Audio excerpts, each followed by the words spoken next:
Assalamu alaikum children. Welcome to the science class for the grade 4. This is lesson number 10, Force, Work and Energy, part 2. In the previous video, we have studied about the force, push and pull, and what can a force do. We have also studied about some forces in nature, that is gravitational force or gravity and frictional force or friction. Okay, in the gravity we have seen Earth pulls all objects towards itself with a force called gravitational force of Earth or gravity. In today's video, we will continue this lesson with friction. What is friction?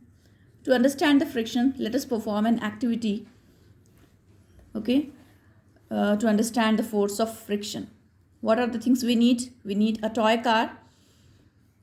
Method: place a toy car on the floor and push it. Does it keep moving? Yes, it will move, but for some distance only. Push the toy car harder. What do you observe now? When we push this toy car harder, it goes faster. Isn't it, children? In the first case, the toy car stops after going some distance. But when the toy car is pushed harder, the car stops after covering a greater distance. It covered the great distance, more distance. Now, answer these questions. What will happen when a force is applied on a moving object against the direction of motion? What will happen? It goes more faster. Was any force applied against the motion of the toy car? Yes, the force pull was applied. First we applied pull, then we left it. So this car moved faster and it covered the more distance. Okay, why did the toy car stop moving? When we pulled it and we left, so because of the friction, actually this car moved faster. Then when the friction finishes, it stops moving.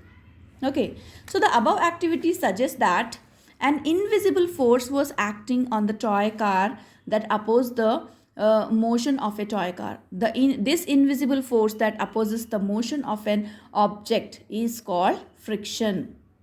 Okay, here what happened? When we pull the car with great force and when we left it, it moves with great speed. Okay, so what was this actually? It was the invisible force that opposes the motion of an object. Okay, this invisible force is called friction. It acts when an object moves or tries to move over another surface. A rough surface offers greater force of friction than a smooth surface. So friction will be more with the rough surface compared to the smooth surface. So now we can understand with more examples like how friction helps us to walk. See children, we can walk on the floor, on the road, on the ground. Okay, so which force is allowing us to walk properly? Why don't we slip over everywhere? How can we walk smoothly wherever we want? So friction helps our feet to get a grip on the ground. Okay, friction, just now we have seen invisible force, that is invisible force. So this invisible force helps our feet to get a grip on the ground. So when we get a grip on the ground, then only we can take a next step. It enables us to walk. We have to walk very carefully on a wet, slippery surface because it offers almost no friction. On a wet surface or on a smooth surface, there will be no friction. But on a rough surface, there will be a great friction where we can walk easily, smoothly. For example, here is an icy surface. Means when we walk on icy surface, what happens? First of all, it offers very little friction. There will be no friction. So our feet do not get a grip and we slip. The same thing happens on the wet floor. Friction also helps a vehicle to grip the ground. See how our cars, bikes, these vehicles are running on the road, how they are moving on the road. Because there is a grip between the wheels or rubber tires with the ground, with the road. This causes the vehicle to move. The vehicle would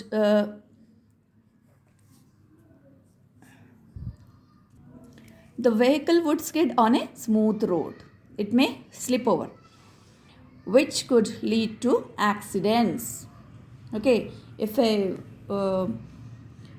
vehicle, if it slips over on a road, so it causes accidents. It leads to an accident. Friction causes wear and tear. The soles of our shoes and slippers wear out over time due to friction. So after using for some time, why the soles of our shoes and slippers and our sandals, why does it get wear off or tear off? Or friction also causes the tires of a vehicle to wear out. So these things, when our shoes and slippers wear out over time due to friction, the soles will be damaged. Okay, and friction also causes the tires of a vehicle to wear out. Here now we will see what is work.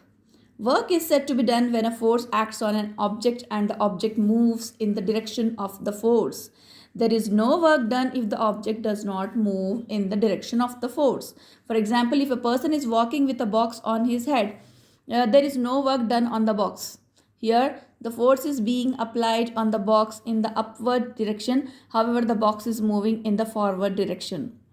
So, when we are applying force, if because of this applied force, if objects are moving from its place, then only we can say that work has been done.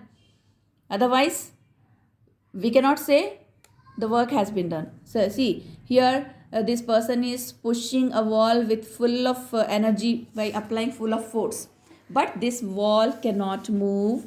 It is not moving. So can we say the work has been done? No.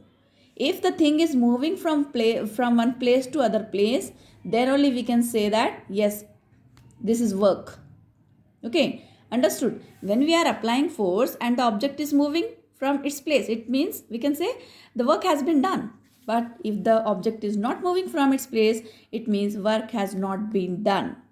Okay, here you can see Yamini and Yash were pushing a box and a wall. While Yamini moved the box, Yash was not able to move the wall. So work was done only by Yamini.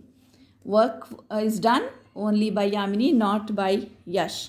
He is also applying the force, but this wall is not moving. It means work was not done. Here, work was done. Okay, children. I hope you understood well what is work, what is friction, and how the friction works. That's it for today's video. We'll continue this lesson in the next video. Take care of yourself. Allah Hafiz.